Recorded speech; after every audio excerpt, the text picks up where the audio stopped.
Hello class, good morning to all of you. Today I am going to continue the chapter The Voice. Students, sometimes we notice there are some sentences in which doer is not important. The work of doer is not important, the presence of doer is not important. So in this case, there is no need to write the name of doer, about the doer while making passive voice in the sentence. So let's see what types of sentences are they in which we don't need to write about doer. तो बच्चों इस तरह के sentence जो होते हैं उनमें doer का इम्पोर्टेंस ना के बराबर होता है, इसलिए डूअर का जिक्र नहीं किया जाता है. For example, someone has stolen my book. Please notice this sentence, someone has stolen my book.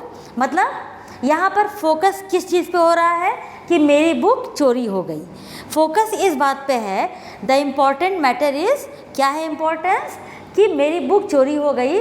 तो हमें इस पे फोकस करना है कि हैज़ स्टोलन माई बुक, मेरी बुक पता नहीं कहाँ गुम हो गई. ठीक है, अब किसने चुराया ये इम्पोर्टेंट नहीं है. ओके, तो हमें समवन को नहीं नोट करना है while making passive voice this sentence. तो व्हाट डू आई राइट, हम क्या लिखते हैं, my book has been stolen. बिल्कुल simple. Present perfect tense, my book has been stolen, मतलब मेरी बुक चोरी हो गई है. अब ये समवन को लिखने की I think there is no need, कोई ज़रूरत नहीं है.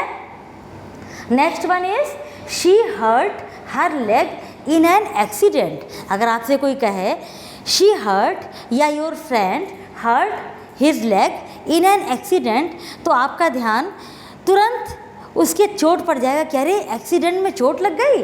तो मेन बात क्या है, hurt her leg in an accident, ये है मैटर, और इसका कोई मतलब नहीं है. तो हमें इसको फोकस करना है वाइल मेकिंग पैसिव वॉइस. तो हम क्या लिखेंगे, her leg was hurt in an accident. तो बच्चों in such type of sentences the presence of doer is not important but his work is important. Doer की उपस्थिति, डूअर के बारे में बताना वो इम्पॉर्टेंट नहीं करता है, वो मैटर नहीं करता है, बल्कि डूअर ने जो काम किया है, the work which has been done by the doer, that is important. Okay, third one is people call Ganga the river of India. अब देखिए, यानी कि गंगा का क्या नाम है, द रिवर ऑफ इंडिया. तो हमें इस पर फोकस करना है. अब लोग कहते हैं, कौन कहता है, इसका मतलब नहीं बनता है, because it is a well known truth. तो हमें इसको फोकस करना है कि अरे गंगा नदी, उसको रिवर ऑफ इंडिया कहा जाता है. मेरा ध्यान तुरंत इस पे जाएगा, किसने कहा, इस पर नहीं जाएगा. तो पीपुल को हमें नहीं लिखना है. तो Ganga is called the river of India. Present indefinite tense, तो बच्चों याद है, बता चुके हैं हम आपको कि when you see first form of finite verb you are to use is am are and main verb in third form. तो Ganga is called the river of India.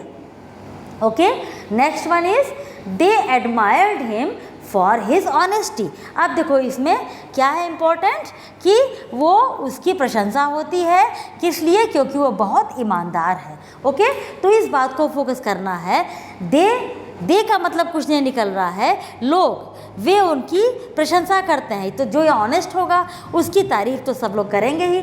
तो हमें इसको फोकस करना है. तो he was admired for his honesty. तो ये आपका पास्ट इंडेफिनिट टेंस है, because second form of finite verb is seen here.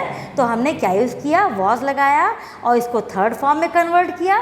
तो he was admired for his honesty.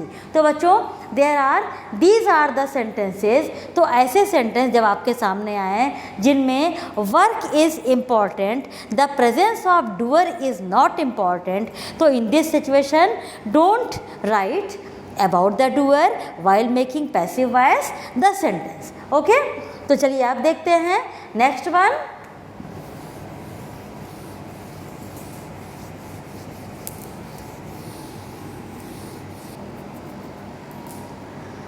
तो चलिए बच्चों आप देखते हैं नेक्स्ट पॉइंट.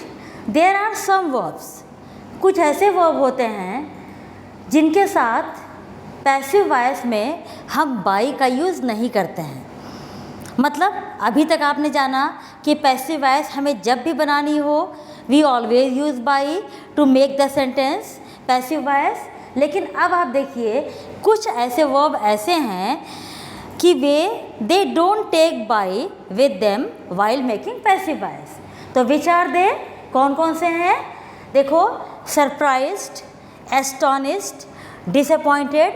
बच्चों अगर आपको लगे इम्पॉर्टेंट क्या इम्पॉर्टेंट तो है ही, तो please note them down in your notebook. इसे नोट कर लो क्योंकि वे ज़्यादा नहीं है, दे आर फ्यू, थोड़े से ही हैं और इनको आप नोट कर लो। हमेशा ध्यान दिए रहना, कभी भी एग्ज़ाम में ये वर्ब दिखाई पड़े तो इनके साथ बाई का यूज़ मत करना। तो please note it. Surprised, astonished, disappointed, distressed and alarmed या वॉट।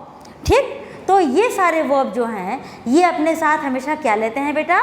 एट लेते हैं। यानी जब भी सेंटेंस में आपको ये सारे वर्ब दिखाई पड़े तो इनके साथ पैसिव वॉइस में हमेशा एट का यूज़ करो, don't use by with them. Example, this news alarmed his mother. अब देखिए वेयर शुड वी स्टार्ट, हमें कहाँ स्टार्ट करना है? His mother, that is the object of this sentence. तो हिज मदर अलार्म्ड, चूँकि आपका ये सेकेंड फॉर्म में है तो दिस सेंटेंस बिलोंग्स टू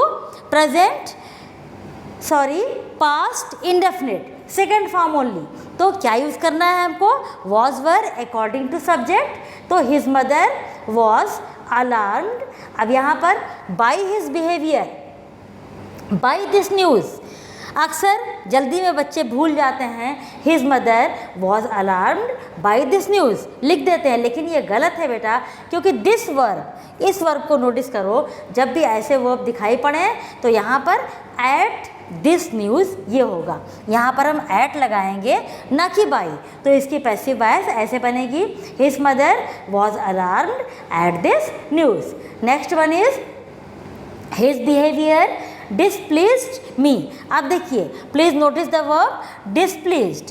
तो व्हाट डज इट शो, ये क्या शो कर रहा है कि हमें इसके साथ में एट यूज़ करना है। तो इसका रिक्वायरमेंट क्या है कि ये अपने साथ बाई नहीं लेगा बल्कि एट लेगा।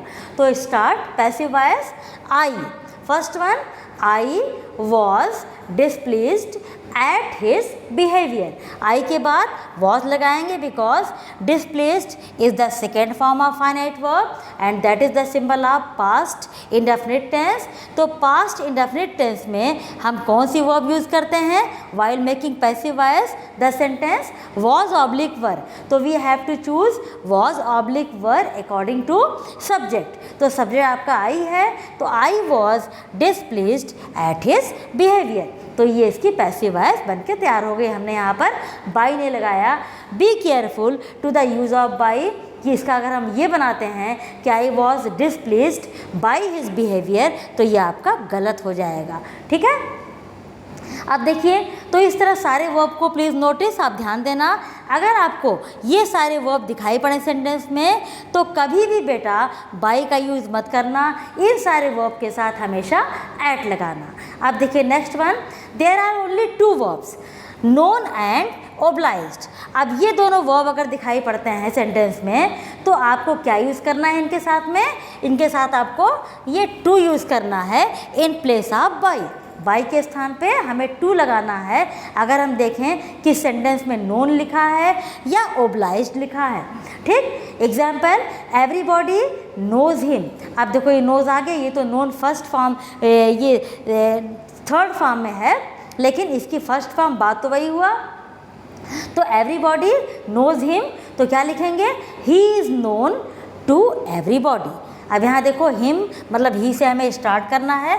सेंटेंस आपका प्रेजेंट इंडेफिनिट टेंस में है तो he is known to everybody. हमने he is known by everybody नहीं लिखा बल्कि टू एवरीबॉडी लिखा, that is correct.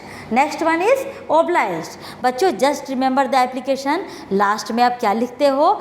I shall be highly obliged to you लिखते हो ना एप्लीकेशन में। प्रिंसिपल मैम के पास जब आप एप्लीकेशन लिखते हो कि please give me 2 days leave, तो लास्ट में आपका सेंटेंस क्या होता है? I shall be highly obliged to you. तो this sentence is in passive voice. तो ओब्लाइज्ड उसके बाद हम बाई क्यों नहीं लगा सकते हैं? हमें ये भी लिखना चाहिए, हम ये लिख सकते थे कि I shall be highly obliged by you, लेकिन हम टू लगाते हैं क्योंकि ओब्लाइज है तो इसके साथ टू ही लगता है बच्चों, बाई का यूज़ नहीं होता है। तो for example he will oblige me, तो हमने क्या बनाया सेंटेंस? आई शैल बी। अब यहाँ पर विल लगा है अकॉर्डिंग टू सब्जेक्ट, लेकिन मेरा सेंटेंस मी से स्टार्ट होगा। That has been used here as a subject, तो I shall be obliged to him.